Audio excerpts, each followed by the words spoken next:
Good afternoon, everyone. Thanks for coming today. We'll start today's event with remarks from BC Liberal candidates for Richmond South Centre, Alexa Liu, Richmond Queensborough, Jazz Johal, Richmond Steveston, Matt Pitcairn, and Richmond North Centre, Teresa Watt. We'll then go to an announcement by BC Liberal Leader Andrew Wilkinson. After that, time permitting, we'll take questions. Thank you. Good afternoon, everyone. I'm really excited to be here for this important announcement for all the people of Richmond. For the past 3 years, the community of Richmond has been neglected by John Horgan and the NDP government, and this is not acceptable. Health and safety should be the #1 priority, and we have a responsibility to provide the best health care to our families that we can. It was just short of 9 years ago now that I was in this hospital giving birth to my first child. And we almost lost him during childbirth. We had a really rough childbirth. And if not for the staff and the care that we were receiving, I wouldn't have my son Louis with me today. We got to spend 5 days in the NICU, in the neonatal intensive care unit. And during that time, I met a number of other families who were there caring for their sick kids as well. Their preemies, their kids born with heart defects. Other very, very concerned families and very worried people. And we were there busy worrying about our own children, and we didn't want to be worried about whether or not the elevators were going to work, whether or not the hospital was still going to be standing if there was a seismic event. We were there trying to keep our kids alive and keep them close to us. And that's why I'm excited to be here today, because the people of Richmond deserve to have our growing needs met here in Richmond, as does everyone in BC, as we work together to rebuild BC. Thank you.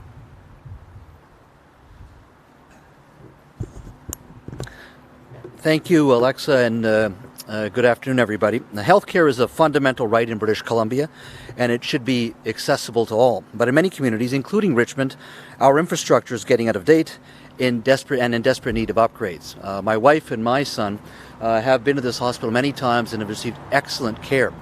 Since 2001, BC Liberals have built 7 new hospitals, 10 hospital additions, 2 new buildings, and 11 new towers, and between 2001 and 2017 doubled the healthcare budget in our province to nearly $19 billion. Our BC Liberal team has already committed to building a Massey Bridge replacement and offering real choice when it comes to auto insurance. Today's announcement will help rebuild BC.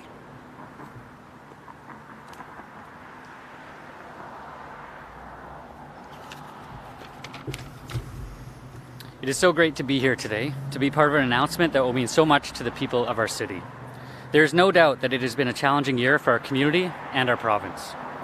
People are worried about their finances, their jobs, and most of all, the health and safety of them and their families. We have seen firsthand the importance of having access to quality health care. I personally grew up and had many visits to the Richmond Hospital and always received wonderful care. My first memories were visiting family friends and various sports injuries that resulted in unexpected trips to the ER. My happiest memories were the arrivals of my 2 boys in the maternity ward right across the street. The Richmond Hospital is personal to me, and we need to make sure we allocate the necessary funds to make sure this hospital can expand to meet the needs of our growing city. I am so pleased to be here to mark this important step forward for our community.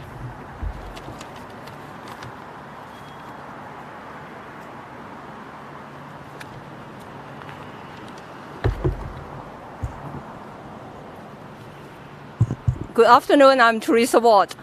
We know that in the past 3 years, our city of Richmond has been largely ignored by the NDP, who would make occasional promises and fail to follow through.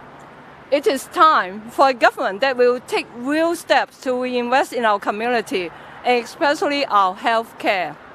In my 7 years as MLA, nothing has rallied this community together like Richmond Hospital. From community leaders who have advocated for improvements to philanthropic donors have donated tens of millions of dollars to the thousands of people in the general public that have signed petitions. Everyone understands the importance of this place and what it means to our friends, our families, and our neighbors. That's why this community has been calling for a new acute care tower and expanded services. And yet, here we are, and we are still waiting and waiting. This community deserves better. We need to make sure that everyone has access to the care they need right in our own communities. To speak more about what BC Liberal will do for the people of British Columbia, I'm so proud to introduce BC Liberal leader, our next Premier of British Columbia, Andrew Wilkinson. Thank you, Teresa. And thank you for being here today. Richmond is a special place. The population has grown phenomenally in the last 20 years. It's now a city of over 200,000 people, and this is the community hospital. We come into this issue at the Richmond Hospital with eyes wide open. We're a party that is talking about actually doing things, getting things done. We will abolish the provincial sales tax immediately upon taking office for a full year. We've said we'll introduce competition for ICBC. We'll eliminate the small business income tax. We'll provide bridge financing for tourism and hospitality. And we'll introduce affordable daycare for everybody in British Columbia. So we talk about getting things done. This hospital was approved by the BC Liberals in 2016. It was then handed to the NDP in 2017 when they took office, and they have accomplished nothing. It is not in their budgets, it is not in their platform, and yet they had the gall to come out here last week and say yet again that they support the Richmond Hospital. Where's the proof they support the Richmond Hospital? Just like their renter's rebate. $400 a year in the election platform last time, no money ever paid out. Just like their $10 a day daycare, a big promise, no delivery. So we say the issue is, can you trust John Horgan and the NDP? This is a hospital tower that needs to be built. It's a growing community, and we are committed to getting it built. As a medical doctor myself, I am completely familiar with hospital acute care and what it does in the community and how deeply it's needed. So we are prepared to commit to this hospital tower being built as a core part of our infrastructure plan on the day that we take office. Richmond needs advanced medical care, and Richmond's going to get advanced medical care under the BC Liberals because we have a record of building hospitals. The NDP were in office for 13 of the last 30 years, and not a single hospital was built under their control. We built 14 acute care hospitals across British Columbia in the equivalent amount of time. So we are a party that prides itself in actually delivering on the things we promise. And the issues that we have addressed in the last week are ones where we will deliver immediately on taking office, including replacing the Massey Tunnel with a proper bridge to connect Richmond and Delta. So we're delighted to be here today to talk about the next level of advanced acute care hospital services here in Richmond, and we're pleased to do so. So happy to take any questions, and over to you, Carly. Great, thanks. I understand we have some questions on the ground there. Abby Wang from Tsingtao, you can go ahead. Hi, Mr. Wilkinson. Just regarding to the child care plan you announced yesterday, the NDP has some comment like saying you and your colleague voted against their proposal for child care. Regarding to the child care plan you announced yesterday, NDP has some comment on that, saying you and your colleague voted against their proposals for affordable child care. What's your comment on that? Well, the NDP have lots of fantasies about their child care plan, including that the Green Party blocked them from proceeding, which is a complete nonsense. The NDP love to come up with excuses for non-performance. We do not provide excuses. We get things done. And on childcare, we have said up to $65,000 family income. It'll be $10 a day for everybody in that category, because we have to get those people back to work, and they can't get back to work if they can't afford childcare.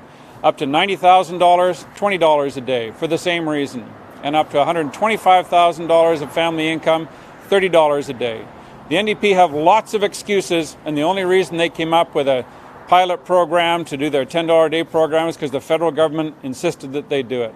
It's a long history of broken promises from John Horgan, whether it's on infrastructure projects like the Surrey Hospital or the daycare program, renter's rebate. You really cannot trust anything that John Horgan says.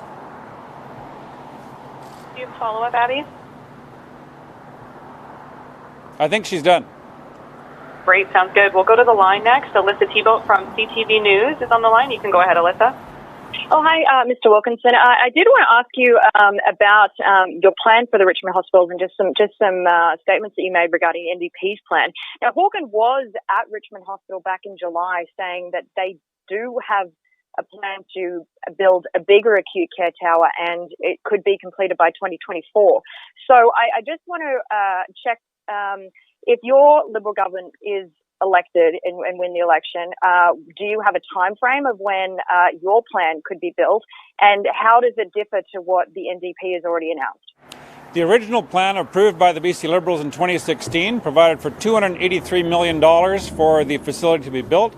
There was some reworking around the underlying geology, and now there's a slightly different plan, and the costing is still not complete, but we will build that new tower. And the plan is for over 200 beds of acute care services to go into the new tower to replace some of the existing services. We fully endorse the revised plan, and we will pay for it. Do you have a follow-up, Alyssa?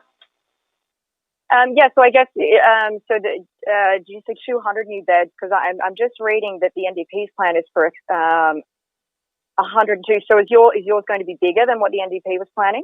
No, the plan for the revised hospital is the same, and the issue is that some of the new beds replace existing beds. Just like in any hospital redevelopment, what usually happens is that the oldest beds in the facility are retired and converted to outpatient services, and the new facility has all of the necessary electronics, all of the clinical services that are needed in a modern hospital. So the plan is essentially the same, but we will actually get this done. Great, thank you. Thank you. We'll go back to the ground. We've got Graham Wood from Glacier Media there. Graham, you can go ahead. Hey, Andrew. My question was fairly similar to that. How do you expedite this timeline? The NDP delayed it with a new revised plan. You don't disagree with that, so how do you expedite it? Isn't this a matter of bureaucracy? Well, there's an issue of the NDP's attitude to infrastructure that they like to talk about how they'll review, revise, and reassess. They're going to review, revise, and reassess the Massey Tunnel for the next 10 years.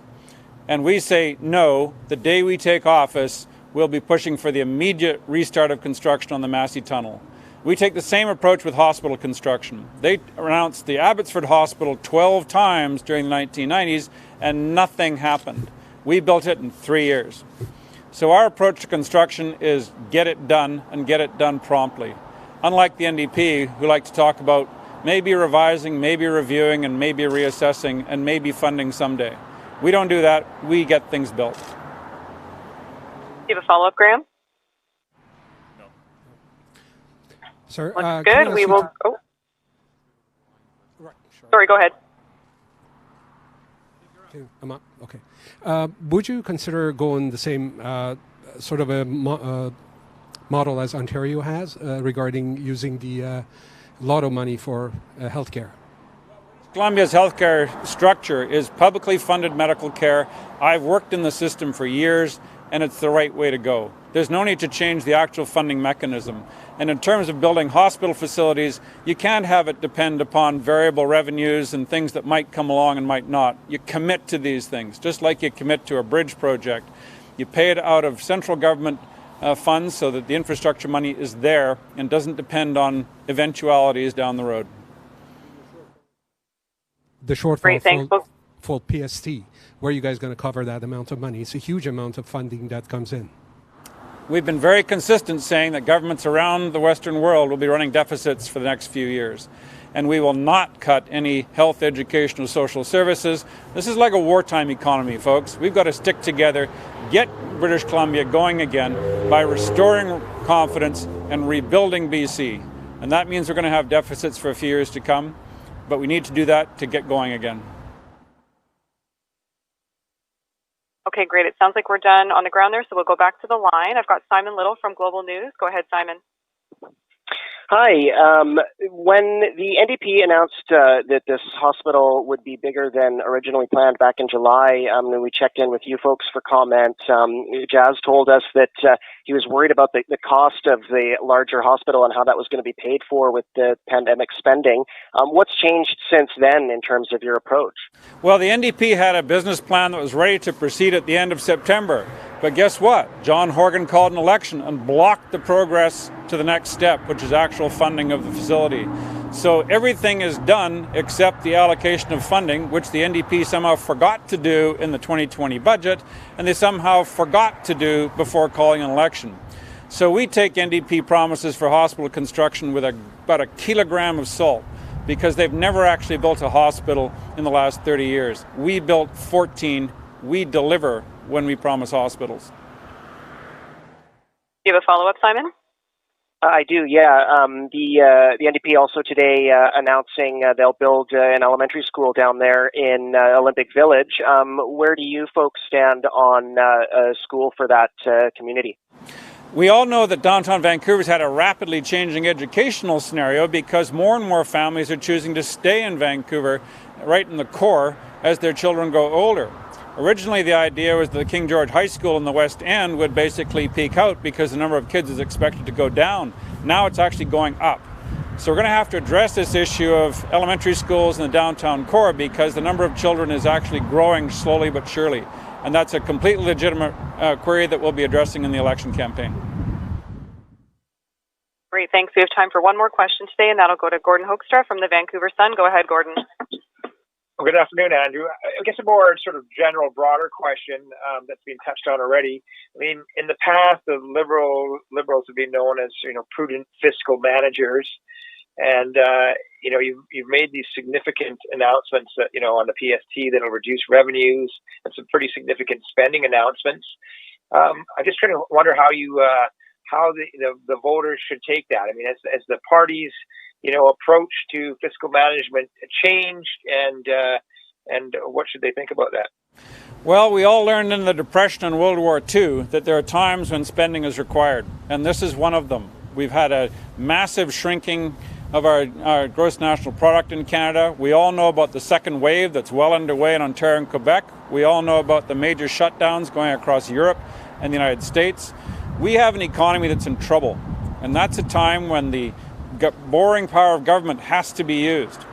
Interest rates for government borrowing now extremely low, so we have to make sure we look after the people of British Columbia during this troubled time, and government can do that by keeping the economy moving, by keeping construction going, by keeping hospitals and education fully funded. And when I go for my bike ride every morning up in the park near my house and see 3 motorhomes, old ones with British Columbia plates, because people are sleeping in them because they ran out of money, that is not the time to cut social services. Do you have a follow-up, Gordon?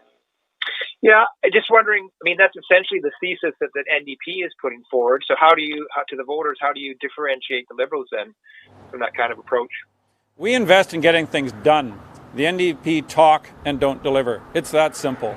You just have to look at our record on hospital construction. We're proud of putting up 14 acute care hospitals in 16 years. They did 0 in 13 years. And recently, it's hard to point to anything the NDP have built. They've only completed BC Liberal projects, and their newly initiated projects like the Pattullo Bridge, the hospital in Terrace, nothing has happened. Nothing at all. Empty promises and empty rhetoric from the NDP versus construction, delivered promises from the BC Liberals. Great. Thanks, everyone. That's all the time we have for today. Thanks for joining us, and we will talk to you all tomorrow. Thank you.